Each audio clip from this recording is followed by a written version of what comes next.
Hermanos, como saben bien, nuestro patrono Santo Domingo nació en Calerruega, provincia de Burgos, en España, en el año 1170 y fue en el siglo XII con San Francisco de Asís los grandes reformadores de la Iglesia. La única manera que nosotros podemos reformar la Iglesia es convirtiéndonos.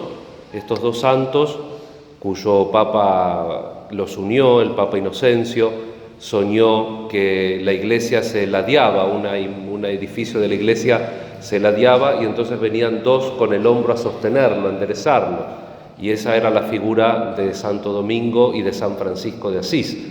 También dice la tradición que Santo Domingo soñaba con esa responsabilidad y que cuando se encontró con Santo Domingo se abrazaron y dijeron que tenían que estar siempre unidos porque la Iglesia los necesitaba.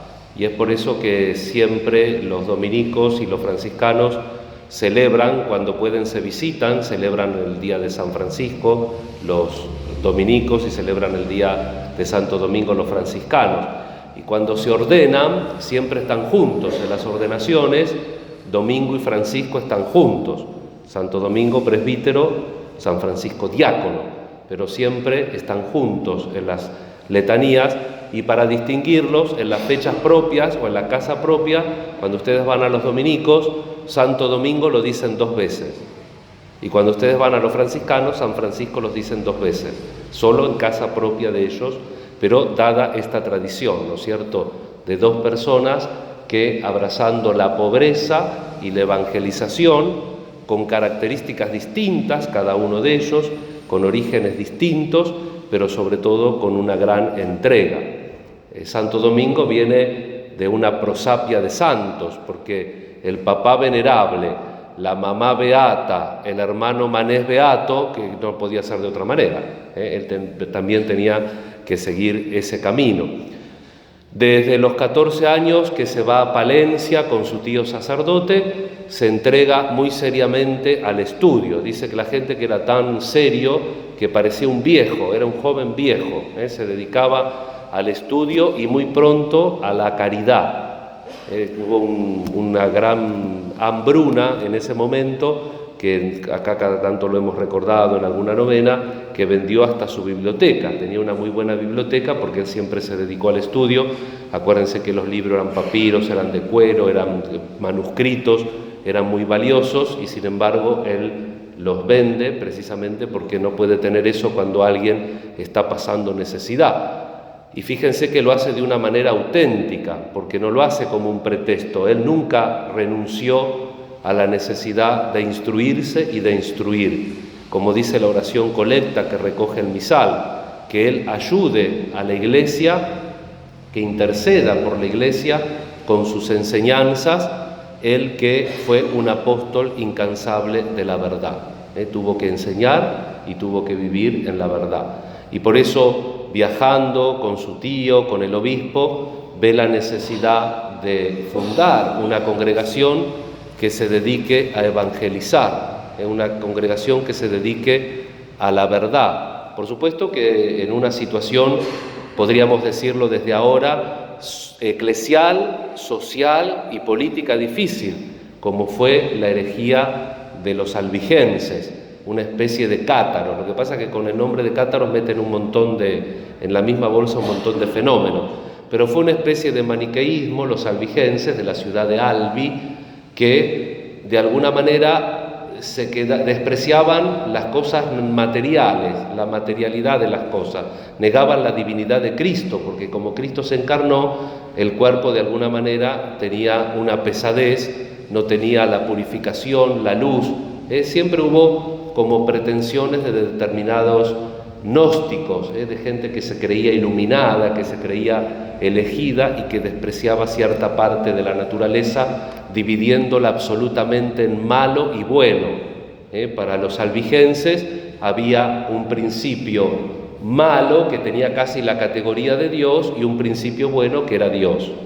Y se quedaban fundamentalmente con el Nuevo Testamento, porque no comprendían determinadas cosas del Antiguo Testamento y lo veían mal y de alguna manera sesgaban la tradición y la revelación. Contra esa herejía lucha Santo Domingo desde la parte de la fe, desde la conversión y desde la evangelización junto con el pueblo, porque una de las críticas que hace Santo Domingo y que veía que que iban a evangelizar a todo ese pueblo que estaba, lo que sería la Occitania, una parte de Francia que limita con España, toda esa parte hasta Aragón, la corona de Aragón.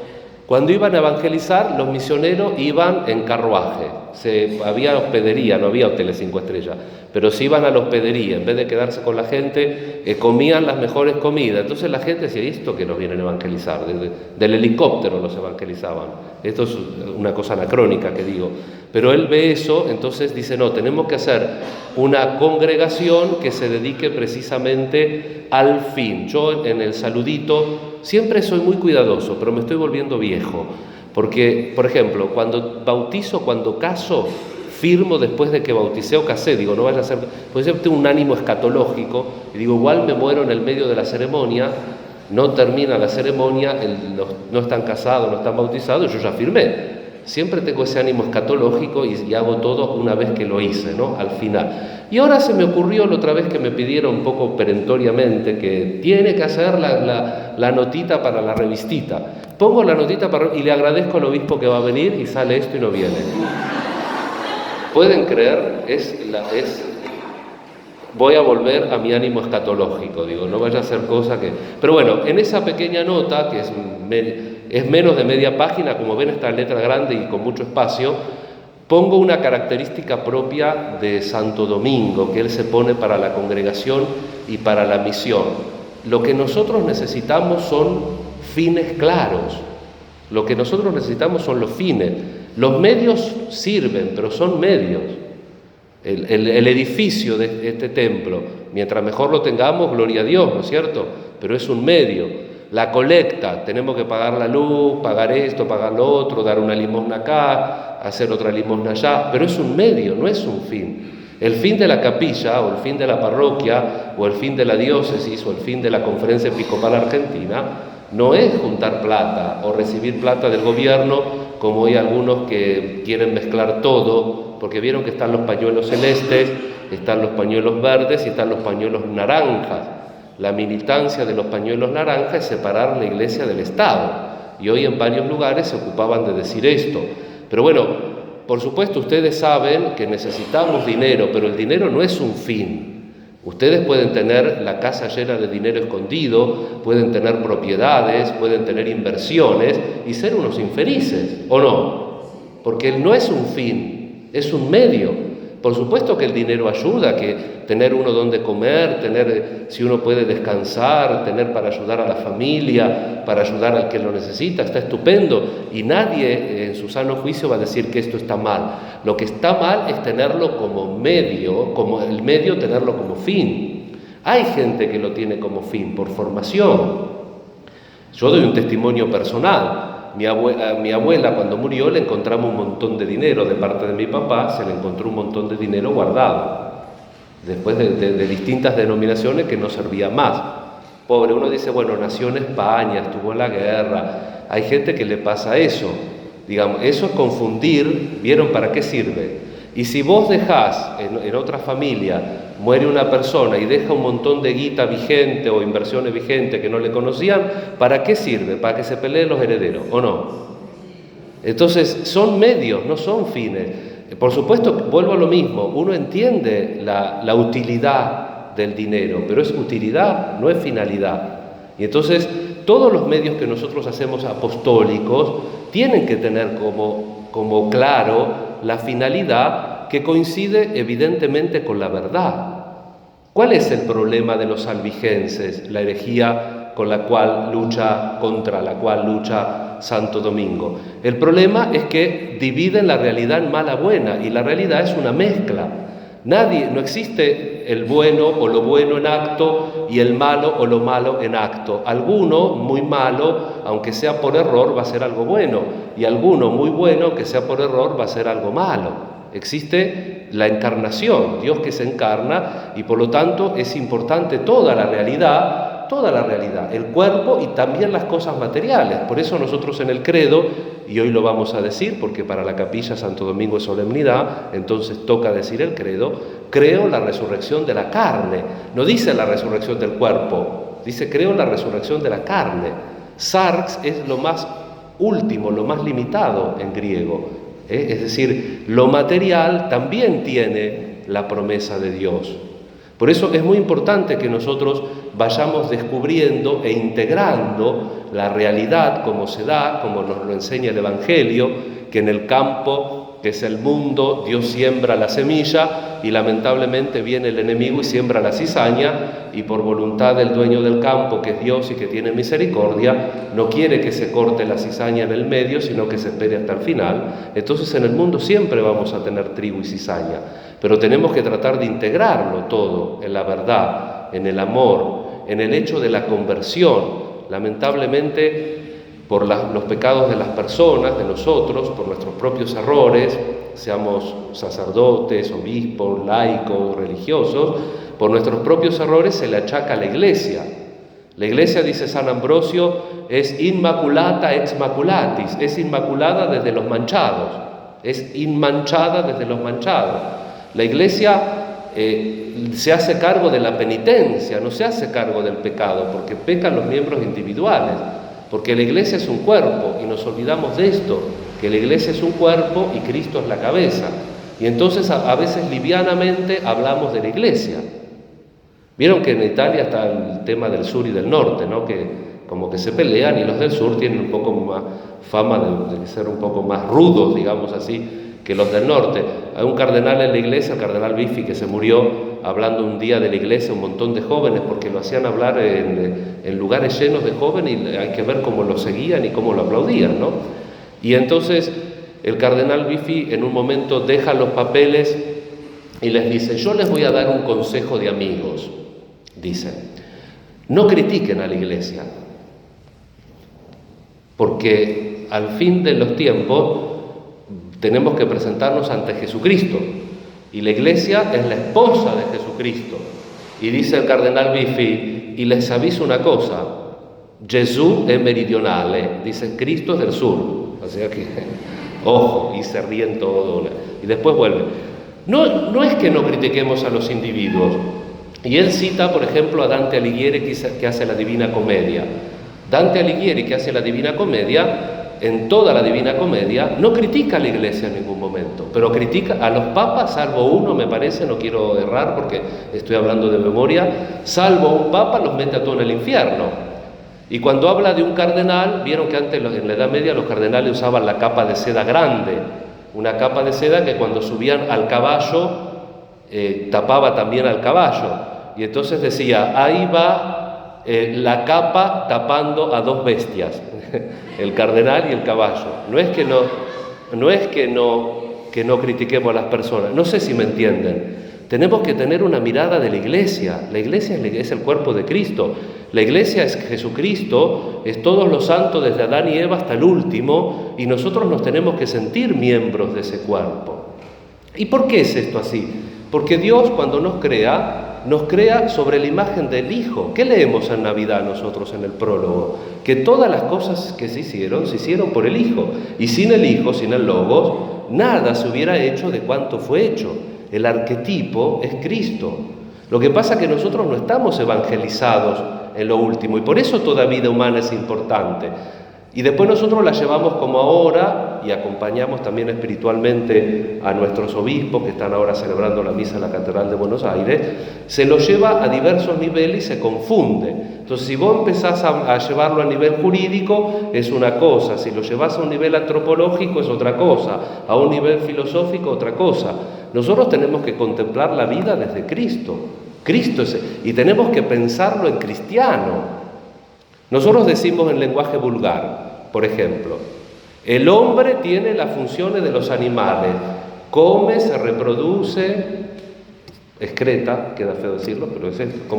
Y es al revés, hermanos, los animales tienen las funciones del hombre, porque todo fue hecho por Cristo y el hombre es imagen de Cristo. Nosotros somos como un boceto, como un borrador de Cristo, por eso la dignidad es intransferible. la dignidad de la naturaleza humana es intransferible. Esto visto desde una teología católica que pasa por todos lados.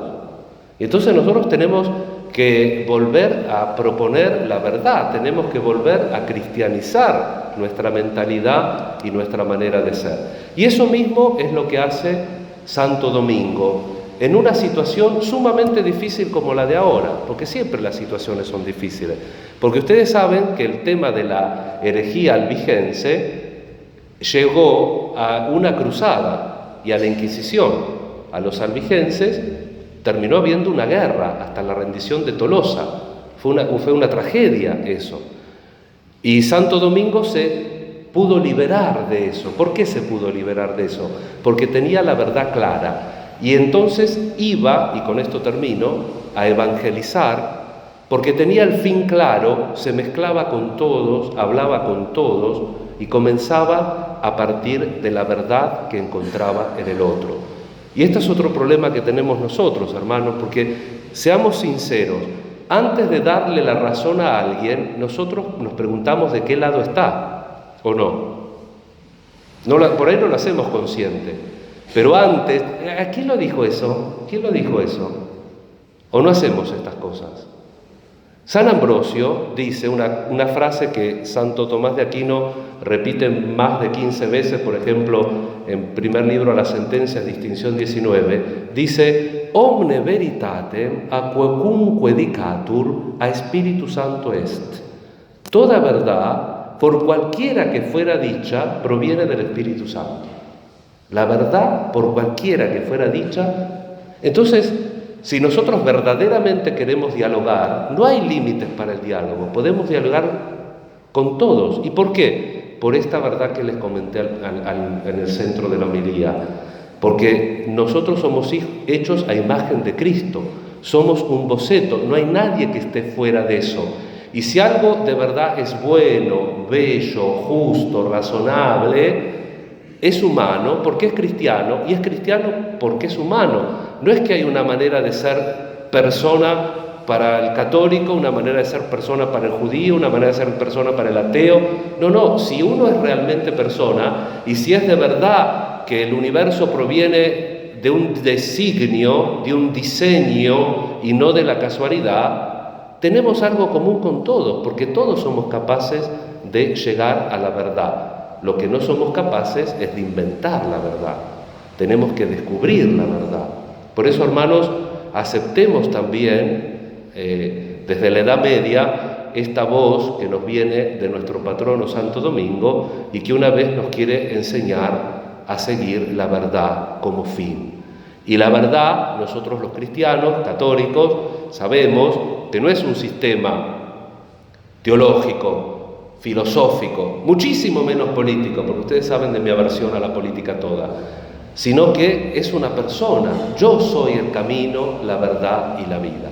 Queridos hermanos, ojalá que nosotros aprendamos a vivir en la verdad, aprendamos a defender la vida, porque realmente nos unimos y nos encontramos con ese acontecimiento salvador que es Cristo. Rezamos por las intenciones de cada uno de ustedes. Les agradezco la participación con este día un poco horrible. Les agradezco también la paciencia de que venían por ahí a ver al obispo y me tuvieron que ver a mí. Y también les agradezco la cantidad de tiempo que acabo de hablar. Celebremos todos juntos y pidamos al Señor la gracia de su amor y su bendición. Así sea. Creo en Dios.